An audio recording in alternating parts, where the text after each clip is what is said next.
ഈശോയിൽ ഏറ്റവും സ്നേഹമുള്ളവരെ, സഹനമില്ലാത്ത ജീവിതമില്ല. ഭരണജ്ഞാനത്തെ വിശുദ്ധ അൽഫോൻസ സഹനത്തിന്റെ പുത്രിയ. ഒരിക്കൽ ചെറിയൊരു മരക്കുരിശ് ഒരു സിസ്റ്റർ കൊടുത്തു. വിശുദ്ധ അൽഫോൻസ ആ കുരിശ് ഒരു നവസന്യാസിനിക്ക് സമ്മാനിച്ചുകൊണ്ട് പറഞ്ഞു, കുരിശ് വഹിക്കണം. കുരിശ് വഹിക്കാതെ യാതൊരു നിർവാഹവുമില്ല.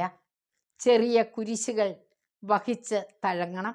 എങ്കിൽ മാത്രമേ വലിയ കുരിശുകൾ സഹിക്കാൻ നമുക്ക് കഴിയൂ.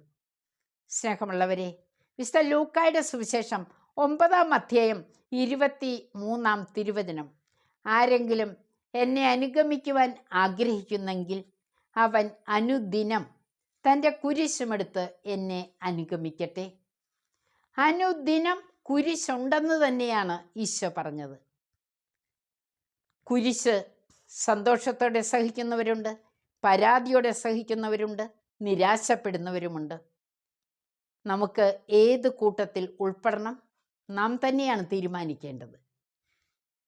ഇപ്പോൾ നമ്മെ അലട്ടുന്ന സഹനം എന്തു തന്നെയാണെങ്കിലും ഈശോയുടെ തിരുഹൃദയത്തിലേക്ക്, ആ ക്രൂശിതൻ്റെ ഹൃദയത്തിലേക്ക് നമുക്ക് സമർപ്പിച്ചുകൂടെ? നമുക്ക് ദൈവത്തിൻ്റെ വലിയ ശക്തി അനുഭവിക്കാൻ 2-3 മിനിറ്റ് ശാന്തമായി ആ ക്രൂശിതനെ നോക്കി ധ്യാനിച്ച് പ്രാർത്ഥിച്ചിരിക്കാം. ദൈവം നമ്മെ അനുഗ്രഹിക്കും. എല്ലാവർക്കും വലിയ സഹനശക്തി ലഭിക്കാൻ ദൈവം തന്നെ കൃപ ചൊരിയട്ടെ എന്ന് പ്രാർത്ഥിക്കുന്നു. പ്രാർത്ഥനയോടെ നമുക്ക് ഒരുമിച്ച് ദൈവസന്നിധിയിലേക്ക് കരങ്ങൾ കൂപ്പാം. നന്ദി.